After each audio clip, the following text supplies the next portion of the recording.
நீங்கள் பார்த்துக் கொண்டிருப்பது உங்கள் ஜெயம் டிவி.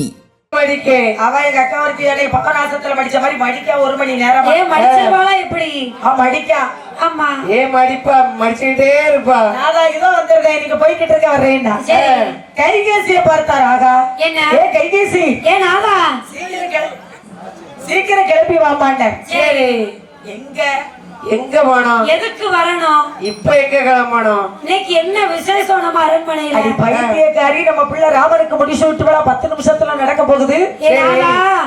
என் பிள்ளை ராமனுக்கு முடிசூட்டு விழா இல்லை, என் பிள்ளை பரதன் தானே. என் பிள்ளை பரதனுக்கு முடிசூட்டணுமே. சரி, ராமனுக்கு முடிசூட்டுறீல.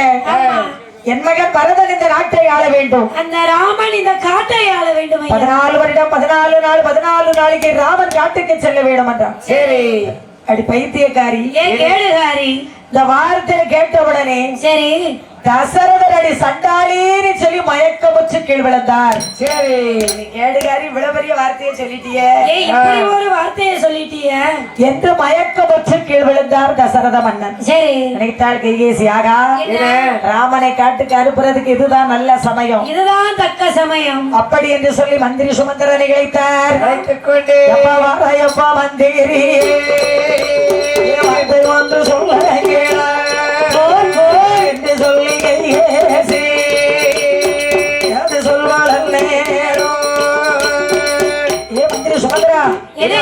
சொல்லுங்கம்மா கைகேசிமா, என்ன கூப்பிட்டீங்களே, என்ன காரணம், எதற்காகமா என்னை அழைத்தீர்கள்? எப்பா என்ன அரண்மனைக்குள்ளே மகன் ராமன் இருப்பான். ஆமா, உங்கள் மகள் ராமன் இருக்கிறான். உங்க அம்மா கைகேசி கூப்பிட்டாங்கன்னு சொல்லு. சரி, அவங்கிட்ட ஒரு சின்ன விஷயம் பேச வேண்டி இருக்கிறது. இப்போதே அழைத்து வருகிறேன் அம்மா என்று மந்திரி சுமந்திரன் ஓடோடி வருகிறான். சரி, அங்க ராமன் பட்டி வேஷ்டி பட்டு சட்டையெல்லாம் போட்டு நல்ல நேரியல் போட்டு சரி நல்ல நேரியல் உள்ள தலப்பா கட்டி நிலை கண்ணாடி முன்னாலே அமர்ந்து சரி அந்த தங்க கிரீடத்தை எடுத்து ராமனுடைய தலையில வைத்து அழகு பார்த்து கொண்டிருக்கிறாள் சீதா. ஆமா நாதா, என்ன இன்னும் 10 நிமிஷத்துல இன்னும் 5 நிமிஷத்துல இந்த 56 தேசத்துக்கும் நீங்க தான் ராஜா. ஆமா, இந்த 56 தேசத்துக்கும் நீங்க தான் கிங் என்று தங்க கிரீடத்தை தூக்கி தலையில வைப்பாளோ கீழே வைப்பாளோ, மறுபடி தலையில வைப்பாளோ அவ கீழே வைப்பாளோ. இங்க மந்திரி வந்து வாசல்ல பார்த்தோடனே ஸ்டக் ஆயிட்டான். சுவாமி ராகவான். அப்போ ராமன் கேட்டார், என்னப்பா மந்திரி, என்னப்பா மந்திரி, எதற்காகப்பா என்னை அழைக்கிறீர்கள்? சுமந்திரா, என்னை அழைத்த காரணம் என்ன? சரி சுவாமி ராகவா, உங்க அம்மா கைகேசி அம்மா உங்களை பார்க்கணும்னாங்க. எங்க அம்மா கைகேசி அம்மாவா என்னை அழைத்தார்கள்? ஆமா, ஏதோ விஷயம் பேசணுமா? ஆமா, எங்க அம்மா கூப்பிட்டாங்களா? எங்க அம்மா கூப்பிட்டா காரணமா தான் கூப்பிடுவாங்க. எங்க அம்மா கைகேசி அம்மா கூப்பிட்டாங்கன்னா எது காரணம் இருக்கும் பண்ணி சீதா. சரி, நீ இதுல உட்காரு. ஆமா, அம்மா கூப்பிட்டுருக்காங்க, என்னன்னு கேட்டு வர்றேன். நாதா, எந்திரிச்சு போக வேண்டாம் நாதா, என்னன்னு முடிசூட்டுறதுக்கு 5 நிமிஷம் தான் இருக்கு. அம்மா கூப்பிட்டுருக்காங்க, என்னன்னு கேட்கணும் இல்லையா? சரி, என்றார் ராமச்சந்திர போதியானவர். அவர் அரண்மனைக்குள் வந்தல்ல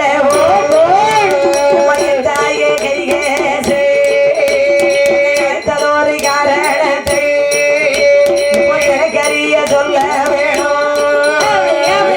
சொல்லியும் பெருமா எடுத்துரைக்கும் வேளையிலே. அம்மா வணக்கம். சரி அம்மா கைகேசி அம்மா, என்ன கூப்பிட்டீங்களாமே, என்னமா காரணம்?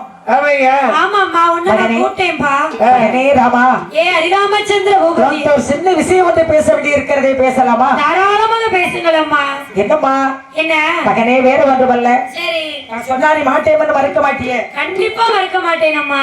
அதாவது நான் தாய் சொல்ல தட்டுனதே கிடையாதம்மா. மகனே ராமா, ஹரிராமச்சந்திர பூபதி, நீ 14 வருடம் 14 நாள் 14 நாளிகை பாரவனத்திற்கு செல்ல வேண்டும். சரி, என் மகன் பரதன் இந்த நாட்டை ஆள வேண்டும். மகனே ராமா, ஆமா, ராமனுடைய முகத்துல எந்த விதமான கோபமும் இல்லையா? சரி, சிரிச்ச முகத்தோடு இருக்கிறான். நாமளா இருந்தா அந்த இடத்துல என்ன நடந்திருக்கும்? என்னையே நடந்திருக்கும், வெட்டு குத்து தான் நடந்திருக்கும், போரே நடந்திருக்கும், பெரிய போர் நடந்துரும். நான் இருக்கும்போது இளையவன் நாட்டை ஆளுவானோ, அது எப்படி ஆள முடியும்? சட்டையா தம்பிய போட விடுவோமா? நம்ம விடுவோமா?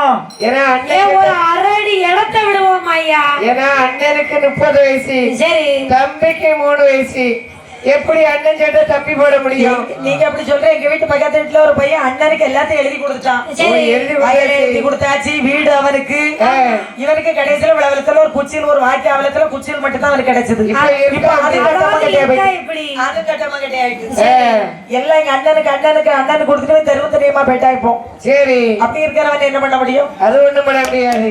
அப்போ ராமன் சொன்னார், ஏமா அது அண்ணனுக்கு எல்லாம் போயிருக்காது, தாளே வித்து சாப்பிட்டு இருப்பாரு. அப்படி இருக்கும் குறியீடோ சொல்ல முடியாதுல்ல. சரி. அப்போ ராமனுடைய முகத்துல எந்த விதமான கோபம் இல்லாமல் சிரித்த முகத்தோடு, ஆமா, அயோத்திய நான் ஆண்டால் என்ன, தம்பி பரதன் ஆண்டால் என்ன, என் தம்பி பரதன் ஆண்டால் என்ன, நான் அப்படியே செய்கிறேன் அம்மா. சரி. 14 வருடத்தை 14 நாட்களாக கழித்து விட்டு வருகிறேன் ஆமா என்று சொல்லுகிறார் ராமச்சந்திர பூபதி. ஸ்ரீராமச்சந்திர பூபதி. இந்த செய்தி அவ்வளவு நேரத்துக்குள்ள காட்டு தீ போல் பரவியது. சரி. ஆடுன கரகாட்டம் காலை எப்படி தூக்கி நின்னாங்களோ அப்படியே நின்று போனாங்க. குப்பம்ல அப்படியே நிக்கி. சரி, மேல அடித்த மேல கம்ப ஓங்கினாலும் அப்படியே நிக்கி. அப்படியே நின்று போச்சு. மகிட அண்ணாவி காத்துல கைய வச்சு கைய நிட்டார். ராமனா காட்டுக்கு போனா ஆண்டால நின்று போனார். சரி, பரதநாட்டியம் எப்படி ஆடுனாங்களோ அப்படி அப்படியே நிக்கி. கொம்புதப்பு அப்படி மேல பார்த்தால ராமனா காட்டுக்கு போனோம்னு சொல்லி அப்படியே நின்று போச்சு. சரி, அந்தந்த கலைகள்லாம் அப்படியே அப்படியே நின்றுட்டு ஆமாமா ராமனா காட்டுக்கு போகணும்னு சொல்லி. சரி, அப்போது அந்த அயோத்தி மாநகரத்துல சரி என்ன ராமனுக்கு முடிசூட்டு விழாவுக்கு ஆமா 42 நாட்களும் அயோத்தியில உள்ள மக்களுக்கு அரண்மனையில தான் சாப்பாடு. சரி. அரண்மனையிலே தான் அன்னதானம். என்ன நம்ம குலம் சூரிய குலம். சரி.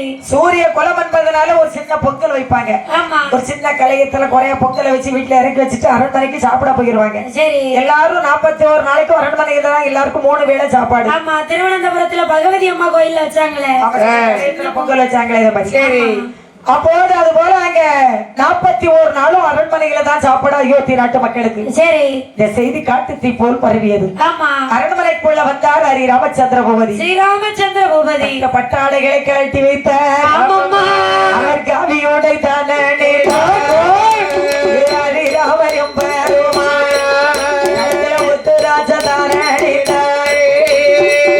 கொரடி காலி சீதாதேவி கணவராஜ மன்னா வாய்த்த பிராணநாதா. அரண்மனைக்குள்ள வந்தார் ஹரி ராமச்சந்திர பூபதி. பட்டு வேஷ்டி கழட்டி கீழே வச்சாரு. காவி உடைய எடுத்து கட்டினாரு. காய் வேட்டியை கட்டி நல்ல காவி துண்டு எடுத்து தலையில கட்டாரு. கழுத்துல ருத்ராட்ச மாலை அள்ளி போட்டாரு. நல்ல உத்தராட்ச மாலை கையில கழுத்துல எல்லாத்துலயும் அள்ளி போட்டாரு.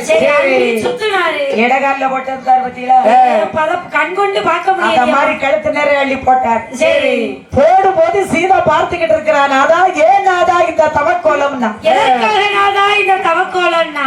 பெண்ணே என்ன அம்மா கைவீசியமா சொல்லி இருக்கிறாங்க. என்னம்மா சொன்னாங்க? நான் 14 வருடம் 14 நாள் 14 நாளைக்கு பாரவனத்திற்கு சென்று வருகிறேன் அம்மா. சரி. நாதா என்ன என் நாதா என் கணவா ராஜமன்னா, என் கணவா ராஜமன்னா, நீங்கள் போதும் அந்த இடத்திற்கு தான் கூட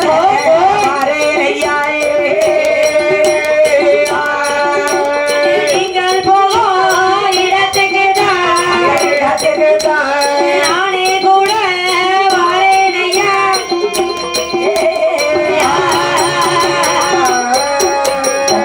இவண்ணே ஜானகி வார்த்தை சொல்ல கேளா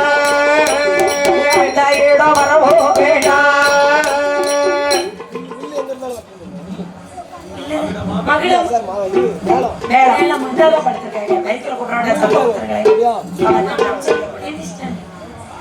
அதாவது சரி. அப்போ ராமர் எழுத்தார். ஆமா. சீதா சொல்றான். என்னம்மா சொல்றா? நாதா எங்க புறப்பட்டாச்சு நாதாண்டா. ஆமா, எதற்காக நாதா இந்த தவக்கோலம்னா? நான் கானவனத்திற்கு சென்று வருகிறேன் அம்மா. ஆமா. என் நாதா என் கணவா ராஜமன்னா, என் கணவா ராஜமன்னா, நீங்கள் போகக்கூடிய இடத்திற்கு நான் வருவேன் சுவாமி. ஆமா, நீங்க எங்க போனாலும் நான் வருவேன் வருவேன் பகவானே. பெண்ணே சீதா, என்ன? வனத்துல கல்லு முள்ளு கரடு முரடான பாதை உண்டு. சரி. அதிலே உன் பாதம் படுவதா லோகமாதா ஜானகி தேவி. ஆமா, தாமரை புஷ்பம் போல் இருக்கக்கூடிய உன் பாதம் அங்கு படுவதாமா. நாதா, நாட்டை ஆளக்கூடிய மன்னனுடைய பாதமே கல்லு முள்ளுல படும்போது சரி. இந்த மனைவி நீங்க காலவனத்தில ஆமா. காய் கனி கிழங்கு வகைகளை சாப்பிட வேண்டும். சரி. நான் அரண்மனையில் இருந்து அறுசுவை உண்பதா சுவாமி. எப்படி சுவாமி என்னால் அறுசுவை உண்க முடியும்? என் நாதா, என் கணவா ராஜமன்னா, என் கணவா ராஜமன்னா, மன்னனில் சோரதோதா தெரியும் ஐயா, கணவனில் சோரதோதா அறிமருந்தா தெரியும் ஐயா, புருஷனில் சோரதோதா எனக்கு முழு போல தெரியும் ஐயா, நீங்கள் போகுவா இடத்திற்கு தாயே, போகுவா இடத்திற்கு தாயே, நானே கூட வாழறியா, நீங்கள் போகோ இடத்துக்குதான், போடு நீங்கள் போகோ இடத்துக்குதான், அங்கே நானும் கூட வாழேனையா.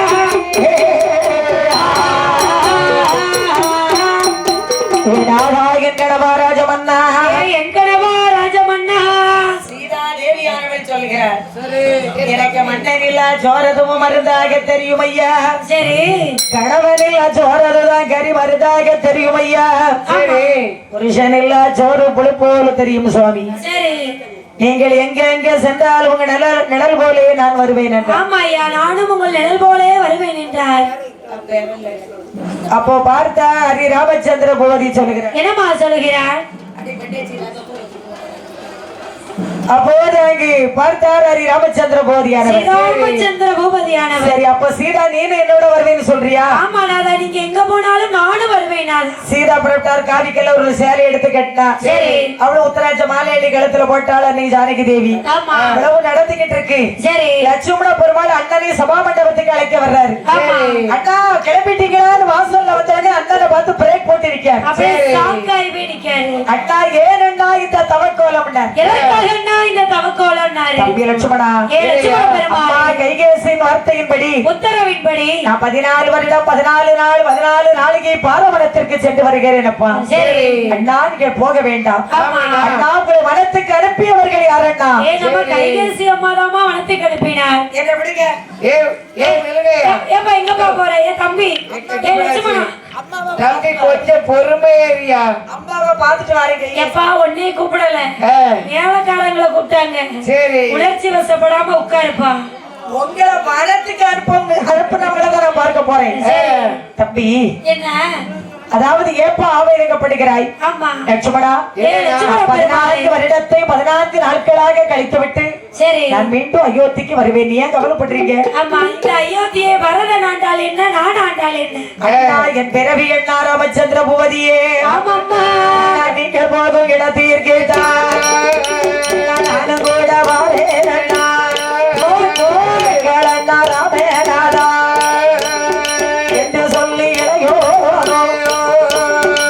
அண்ணா ராமச்சந்திர பூபதியே. ஏ ஹரிராமச்சந்திர பூபதி, நீங்க இல்லாம நான் சாப்பிட்டு இருக்கிறேனா? அண்ணா நீங்க இல்லாம நான் தூங்கி இருக்கேனா? நீங்க இல்லாம நான் குளிக்க போயிருக்கிறேனா? போனதப்பா. ராமனும் லட்சுமண பெருமாளும் சிறு பிள்ளைகளை இருந்த இணைபிரியாத நண்பர்கள். சரி. சாப்பிட்டால் ஒன்னடியாத்தான், தூங்கினாலும் ஒன்னடியாத்தான், குளிக்க போனாலும் ஒன்னாத்தான். சரி. அப்படி இருக்கும்போது இன்றைக்கு மட்டும் என்னை தனியாக அயோத்தியில விட்டு விட்டு நீங்கள் செல்லலாமா அண்ணா? ஆமா, நான் எப்படி அண்ணா நீங்கள் இல்லாத அயோத்தியில இருக்க போகிறேன்? நீங்கள் எங்க இருக்கின்றீர்களோ அங்குதான் எனக்கு சொர்க்கம் என்று லட்சுமண பெருமாள் சொல்லுகிறேன். அதனால் நானும் உங்களோடு வருகிறேன் அண்ணா. சரி தம்பி, அப்ப என்னோட வருவேன் நடப்பிடிக்கிற லட்சுமண, அப்படித்தானே? ஆமா, நானும் உங்களோடு வருவேன். புறப்பட போகலாம். சரி. என்று ராமனும் லட்சுமண பெருமாளும் சீதா பிராட்டியுமாக ராமனும் லட்சுமண பெருமாள் வெள்ளை அம்பை கையில எடுத்துக்கொண்டு ஆகப்பட்ட கோசலை இடத்திலே வருகிறார். சரி. அம்மா கோசலை அம்மா, என்னம்மா? எங்களுக்கு விடை கொடுங்கள் அம்மா. ஆமாம்மா. அம்மா வன போய் வாரேன் அம்மா. ஏ கோசலை அம்மா வன போய் வாரேன் அம்மா.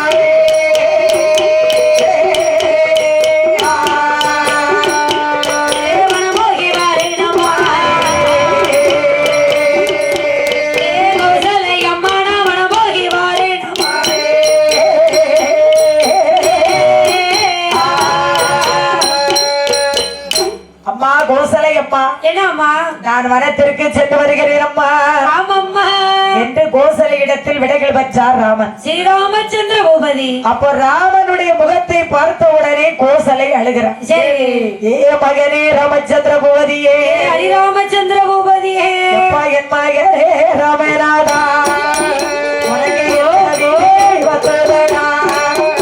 நீ பிறந்ததோடு அருமை என்னே, உனக்கு பேரு வைத்த நேர்த்தி என்னே, நீ வளர்த்ததோடு அருமை என்னே, உன்னை வைத்திருத்த நேர்த்தி என்னே, தாயிற்காய் நான் தவறிருந்தே, ராமாயிற்காய் நான் தவறிருந்தே, இத்தனை போராடே.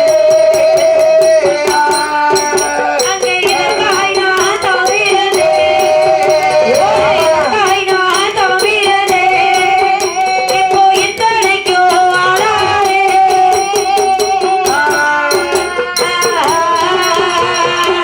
ஏ மகனே ராமச்சந்திர பூபதியே, ஹரிராமச்சந்திர பூபதியே, நீ பிறந்த அருமை என்ன, உனக்கு பேர் வைத்த நேர்த்தி என்ன? சரி நீ காரவனத்திற்கு சென்ற பிறகு ஆமா உன் தாயாரை கோசலை இங்கு இறந்து விட்டேனாரா? இறந்து போய்விட்டேன் நானா? ஏ மகனே ராமச்சந்திர ஏ பூபதியே, ஹரிராமச்சந்திர பூபதி எனக்கு பெரிய நல்ல குணமடைத்து ராமநாதா, பெரிய ஆத்தி தள்ளி கொண்டே பரட்டி நன்றாய் கொடுப்பாடு, பரட்டி நன்றாய் கொடுப்பாடு, பெரியமாக வாழ போயே. அங்கே பெட்டி நன்றாய் குளிப்பாடு, பெட்டி நன்றாய் குளிப்பாடு, பெரிய மக வளர போயே. கோசலை ராமனை பார்த்து அழுகின்றான். சரி மகனே ராமச்சந்திர பூபதி, ஏ ஹரிராமச்சந்திர பூபதி, எனக்கு பெரிய குடமெடுத்து பெரிய ஆத்து தண்ணி கொண்டு ஆமம்மா என்னை பிரட்டினாய் கொடுப்பாட்ட என் பெரிய மகன் நிவாரதப்போ சரி என்று கோசலை அழுகிறார். ஆமா. கைகேசி கிட்ட வந்தார் ராமன். சரி அம்மா வனத்துக்கு போயிட்டு வரேன். ஏ கைகேசி அம்மா நான் வனத்துக்கு போய் வருகிறேன் அம்மா. கைகேசி சொன்ன போயிட்டு வாப்பா போ. அவ சிரிச்ச முகத்தோட சொல்லுறா போயிட்டு வாப்பா. அவ எப்ப போவான்ல இருக்கா? சீக்கிரம் போ. அவன் ராமன் எப்ப காட்டுக்கு போவான்ல இருக்கா? கைகேசி அவதான் கண்ணெஞ்ச காரி ஆச்சம்மா. சுமித்தே ஓ கண்ணஞ்சக்காரி இருக்கதே பாறைக்குள்ள இருக்க, அப்புறம் அவன் மனசு பாறை பாறையா தானே இருக்கும். ஓஹோ ஓ பாறைக்குள்ள இருந்ததுனால மனசு பாறை ஆயிட்டு. ஆமா அதனால என்னம்மா அப்போ சுமித்திரை இடத்திலே வந்த சரி ஹரிராமச்சந்திர பூபதி, ஸ்ரீராமச்சந்திர பூபதி அம்மா எங்களுக்கு விடை கொடுங்கள் என்றார்கள் ராமனும் லட்சுமண பெருமாளும். சரி. சுமித்திரை லட்சுமண பெருமாளை பார்த்து அழுகிறார். ஆமா. என் மகனே லட்சுமண பெருமாளே, என் மகனே இளையோனே, பார வனத்திற்கு சென்ற பிறகு ஆமம்மா உன்னுடைய தாயார சுபத்ரா தேவி இறந்து விட்டேனால் சரி. எனக்கு சரியா நல்ல குணமடைத்து இளையோரே எனக்கு சாத்து தண்ணி கொண்டு என்னை அடித்து நன்றாய் கொடுப்பாடு, என்னை அடித்து நன்றாய் கொடுப்பாடு, ஏன் சின்னமாக வளர போயே. அங்கே தீட்டு நன்றாய் குளிப்பாடு, ஓடு தீட்டு நன்றாய் குளிப்பாடு, ஏ சின்னமரே வளர போய். சுமித்திரை அழுகிறாள். சரி. ஏ மகனே இளைய பெருமாளே, இளைய பெருமானே, எனக்கு சிறிய குடமெடுத்து சிற்றாத்து தண்ணி கொண்டு ஆமம்மா என்னை தேய்த்து நின்ற குளிப்பாட்டைய சின்ன மகே வரதப்போ சரி. என்று கோசலையும் சுமித்திரையும் ராமனையும் லட்சுமண பெருமாளை பார்த்து அழுகின்றார்கள். சரி அப்படி அழக்கூடிய நேரத்தில் நேரத்தில் அம்மா அப்பாவை நான் பார்க்கலாமான்னார். சரி. மகனே என்னம்மா? நான் சொன்னால் ஒன்றுதானே, சரி உன் தந்தை சொன்னாலும் ஒன்றுதானே. நான் சொன்னால் என்ன அப்பா சொன்னால் என்ன? ஆமா அதாவது சரி.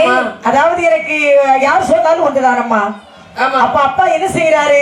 ஏ அப்பா தூங்குறாரு. ஓ தூங்குறாரு. அப்பா ரெஸ்ட் எடுத்திருக்காரு. அப்பா கிறக்கத்துல கீழே விழுந்துட்டாருன்னு சொல்லல கைகேசி. சரி. அப்பா தூங்குறாரு, அவரை உசுப்ப வேண்டாம், நீ போயிட்டு வாப்பா. ஏன்னா அப்பா இப்பதான் நல்லா அசந்து ரெஸ்ட் எடுத்து தூங்கிக்கிட்டு இருக்காரு. அவரு தூங்கட்டும், தூங்குறதுக்கு நேரம் இல்ல, அவருக்கு அப்பதானமா நேரம் கிடைச்சிருக்கு அப்படின்னு சொன்னா கைகேசி. சரி. அப்போது மந்திரி சுமந்திரனை அழைத்தார்கள். அழைத்து கொண்டு பாத குரட காலில் போட்டார் ராமன். சரி. மந்திரி சுமந்திரன் தேரை அலங்கரித்தார். ஆமாம்மா. தேரை நன்றாய் அலங்கரித்தார். தேசமன்னன் மந்திரியும் அச்சிக்கிட்டா எண்ணெயிட்டா ரசதனட்டை முறுக்கி வைத்தார். தும்பிக்கை மாலைகளை தோரணமாய் தொங்கலிட்டார். அலங்கரித்த தேரரிலேயே அவர்கிட்டாரே மூன்று பேரும்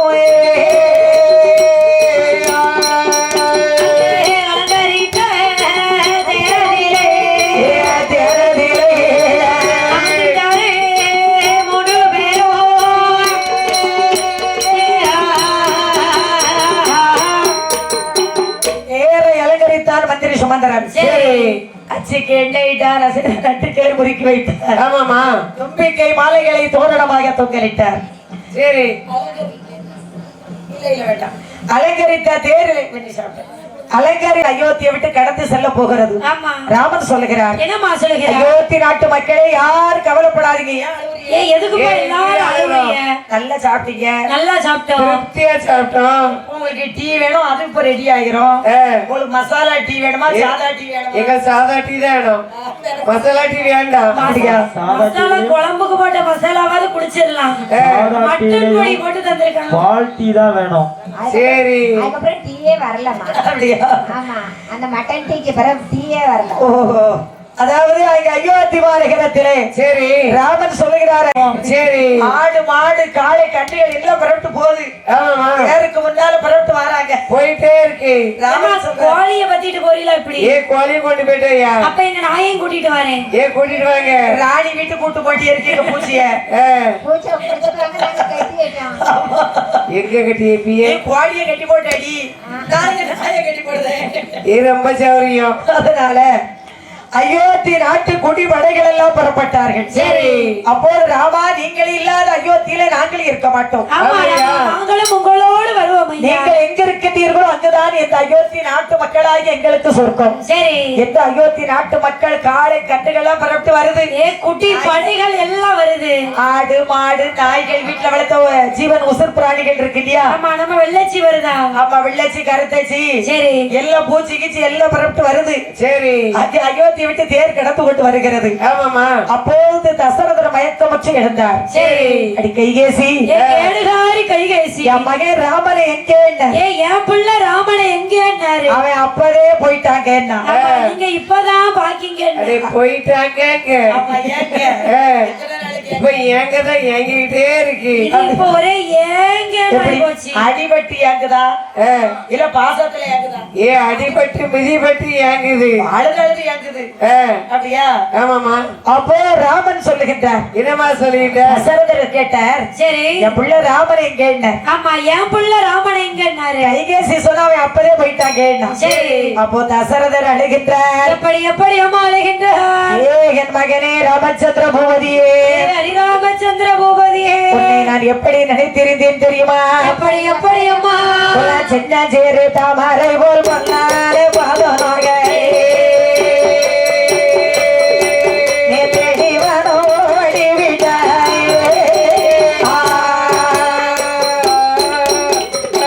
சின்ன சிறு தாமரை பூ போன்ற பொன்னான பாதமானது. சரி.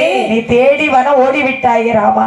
ராமா, உன்னுடைய பொன்னான பாதம் தாமரை பூ போல் இருக்குமே. சரி. உன்னை முடிக்கமாக விட்டா ஜூட்டி மகபார்க்க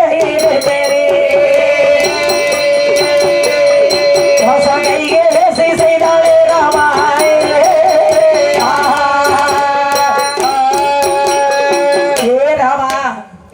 உன் முடிக்கு மகிழ சூட்டி நான் முகமார்க்க இருந்தேனே ராமா.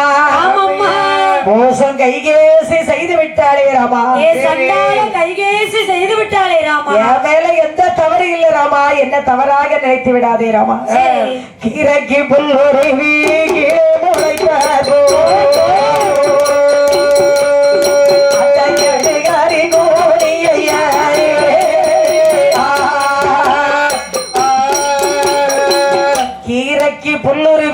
முளைத்தார் போல் இதான் ராம நாடக பாட்டு. சரி.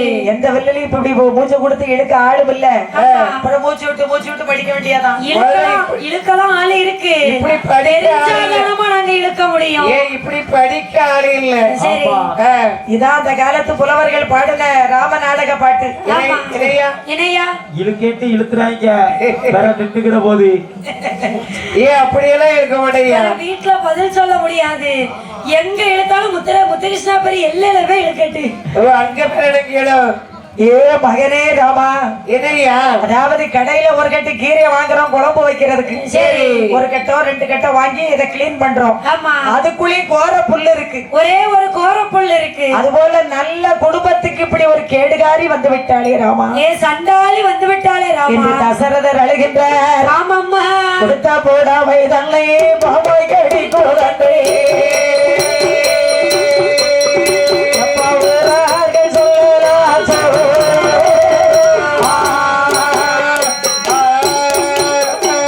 உடுத்த புடவை தன்னை பாப்பாய் கடிக்குதன்று. சரி. நல்ல குடும்பத்துக்கு நம்ம வீட்டிலே ஒரு பாம்பு, கொடிய விஷமுள்ள பாம்பு, ஒரு நல்ல பாம்பு கேடுகாரி கைகேசி விஷமாக இருந்திருக்கிறாளே ராமா. சரி.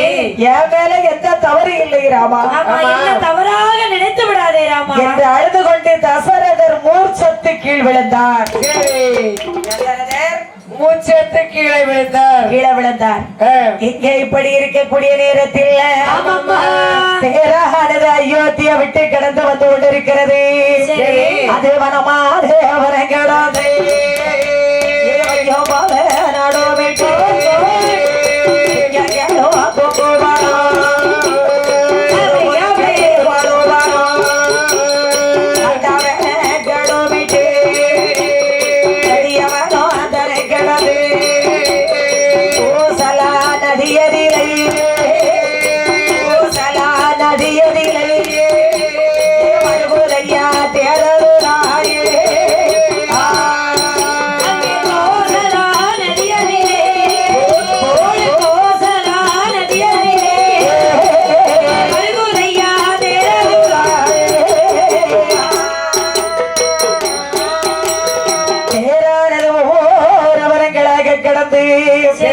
கோசலா நதிக்கு வருகிறது.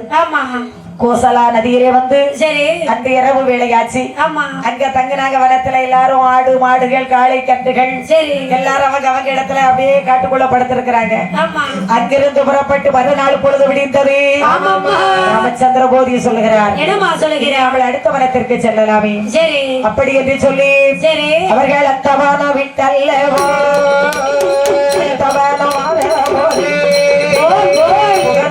வனவாதி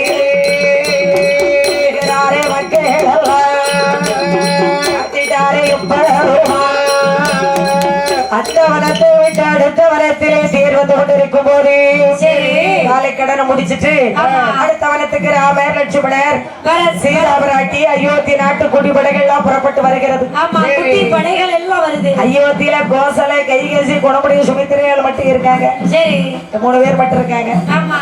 அயோத்தி நாட்டு குடிப்படைகள் எல்லாம் புறப்பட்டு வந்து கொண்டிருக்கிறது. அப்போது அந்த குகனுடைய வனத்திலே வரும்போது பார்த்தான் குகனாகப்பட்டவன்.